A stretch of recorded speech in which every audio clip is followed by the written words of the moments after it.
Hey everyone, welcome to Mountain Beast Mysteries. In today's video I just wanted to share a couple more details about the cave location that I'm planning on visiting for the Bigfoot Quest for the Wildman documentary series. I have some footage from an interview I did with Ken Walker, the taxidermist, from not that long ago that I'll share with you guys as well.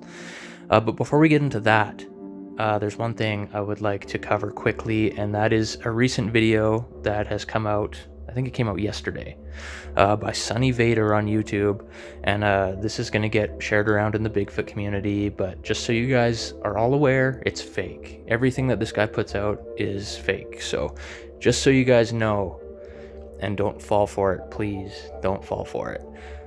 If you look at the video description in the latest video, it's Hunter David Beaver came across this Sasquatch creature and was able to film some footage of it, a minute and 53 seconds. And the last video this guy uploaded, it was trapper Robert Ross. He was able to get a clip that's a minute and 41 seconds long. And, it doesn't take a rocket scientist to figure out that this is, filmed with the same camera. You got a similar color grade in the footage, and the clip length is also very similar, and it wouldn't be a big stretch to say that these were filmed in the same location. So please don't fall for this crap. I mean, look at the names, Robert Ross and David Beaver. Are you shitting me? He also used to have more videos on his channel, but it looks like he's deleted some of them, and there's only 4 videos on there now. But everything this guy puts out is fake. But anyways, not wasting any more time on that. Bigfoot Quest for the Wildman. We've had some more donations over the past 48 hours to that project, which is awesome. Thanks to all those people who donated. The cave system. So I recently had sat down with Ken Walker, the taxidermist, and he told me that he basically knows the general location of the cave now. So the search area has been narrowed down significantly. I would say there's an area with like a 1 kilometer radius that I would have to search now, as opposed to like an entire valley. Like these shots here you see from the drone, the cave is not even in this valley.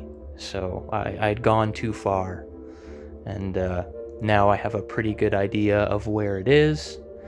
I kind of know what I'm looking for, and I think it's going to be much easier to find it. Now, yesterday I was talking to Leon from Bigfoot OKANAGAN, and he's been helping me quite a bit, basically trying to plan out how to go about this. And we're talking about doing a little recon mission out there in the winter, and getting a hold of some snowmobiles to rip out there and make an attempt to find the cave in the winter. But I mean, it's hard to say what the conditions are going to be like in that area right now. I'm sure there's a large amount of snow. I mean, there was snow in that area in June. When me and Keenan were hiking in that area, there was snow all along the river. So it takes a while for it to all disappear. Also kind of worried in certain areas about the avalanche risk. But it would be cool to get a pair of snowmobiles to check it out quickly, and it would save a significant amount of time. I mean, they are loud, they are intrusive, but I mean, Sasquatch is going to know if you're there, if you're walking in. I mean, there's no outsmarting it if it's capable of what we think it is capable of. But anyways, I have an audio recording here of me talking to Ken, and then after that there's an actual interview clip that is part of the interview I did for Supernatural Sasquatch Part 2. This actual part of that interview is not going to be in the film, but I know in Expedition Sasquatch Part 2, the Ken Walker interview was a favorite amongst a lot of people. But anyways, that's all I have to say for now. Hope you guys enjoy this interview clip. One cut line with a little sign that says Indian land. That's where the thing was standing. And if you go like this, Just across. that's the cave. Because that's right where me and Keenan were camping. Yeah. Basically right at the trail that goes up to Just do it. So you don't even have to go all the way to the falls. Yeah. But just be real cognizant of the fact that, like, these things, according to the trapper, they put their young ones and the females into there for the winter, and then they just walk around. He says you will not see a small track in the winter. Right. He says you only not until March. But then this is the kicker. He said that he feeds them coyotes. He says, because he's worried they're going to kill him, so he figures if he feeds them. And I laughed and I said, well, if you're, do you have, if you're leaving them stuff, they're leaving you stuff. Yeah, I got a whole collection of sticks and rocks and stuff they leave me. So, there was 3 of them walked up the trail. And what it was when they walked up the trail, they walked right on his skidoo path. Yeah. And he said the tracks were perfect, like in wet snow. And he says a male, a female, and a baby. But this is the part that I really like, is they took all the bones from these mule deer that got eaten up. Yeah. And those structures and stuff that they actually in the snow were making designs of the structure. You got photographs of this shit. Really? Give them to me. I also have photographs of a big one walking across the clearing. Yeah. Give them to me. The thing is that, like, he told me straight up that when he had to kill one, he says it's not an animal. Yeah. He says, I literally don't want to be alive and have to face. It sounds like he's almost got PTSD over it. Right. But this is a guy you don't mess with. Since I talked to you, I found the cave. Yeah. And but it's not just me. There's other people involved. And yes, I know where it is. And yes, it's real. I don't. There's people who are associated with caving associations that really want to know where it is. It's a substantial cave, apparently. Not quite as big as the Cataman Cave, but you don't know until you explore it. But at the same time, you have to really think about how, obviously if people go in there, you better hope there's not one of these things inside, or they have to move. So there has to be a lot of thought put into it. You were saying there was an actual visual sighting of a creature. Oh yeah, About this cave. absolutely, in the winter too, and that's one of mine, like one of my people, and we put that together once. There's the location of the cave is actually not my thing. It's through somebody else, and so when you're doing this investigation, as soon as you burn a bridge or burn somebody or do something stupid to piss somebody off, like somebody who will remain unnamed, all of a sudden people don't want to talk to you no more, and you can't have that happen. It's a strange thing. And there's a lot of people, like, everybody thinks, well, if it's so amazing, I would be right on it. Like, nobody's going to drop their life to run out there and prove the existence of the Sasquatch, unless they have a major ulterior motive.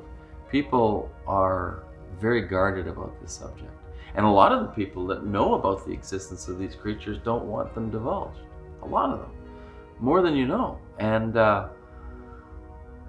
I still think it needs to have a scientific name, because according to the information I've got from the Canadian Wildlife Service and even the Alberta Wildlife Service, is that if it doesn't have a scientific name, it can be killed at any time for any reason.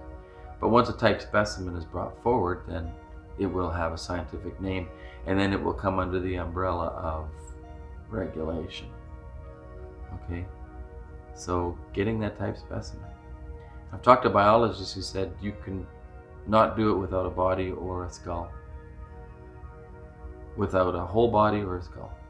I've had that told directly to me. Don't play with DNA. I've already done that. It's going to take a type specimen that can't be explained away. And if it can be explained away, it will be explained away. That's what I've been told. Off the record, but I've been told that. So, we just soldier on. As it stands right now, I'm so busy with my business and with just the expenses of living that I just don't have the time that I wish I had to give to this subject.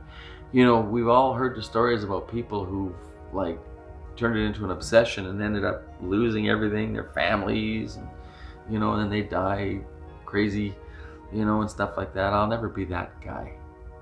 But the one thing that we have over top of the Sasquatch as far as abilities is our ability to compile knowledge.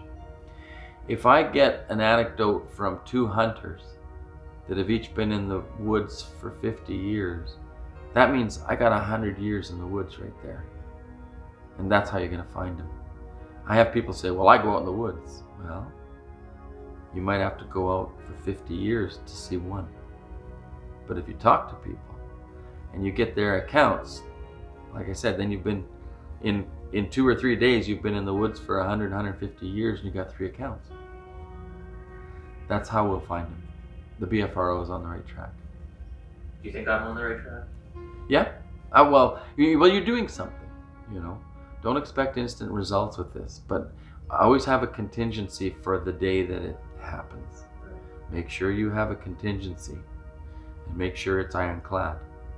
Make sure you're ready if somebody brings you something conclusive. Make sure. And I'm in the right areas, basically. Well, yeah, as far as you out there looking, yeah, you know. I asked Adrian, I said, I'd really like to see one. And you know what he told me? He says, it's no problem, see one. And he said that. He said, just get yourself a really good set of night vision goggles and go out to where they are.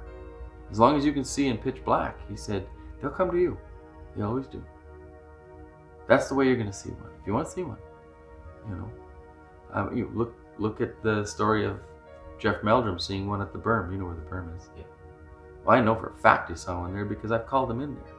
If he says he saw one there, he saw one there. They always come down to observe the campers there. You know, just as much as we know they're there, they know we're there.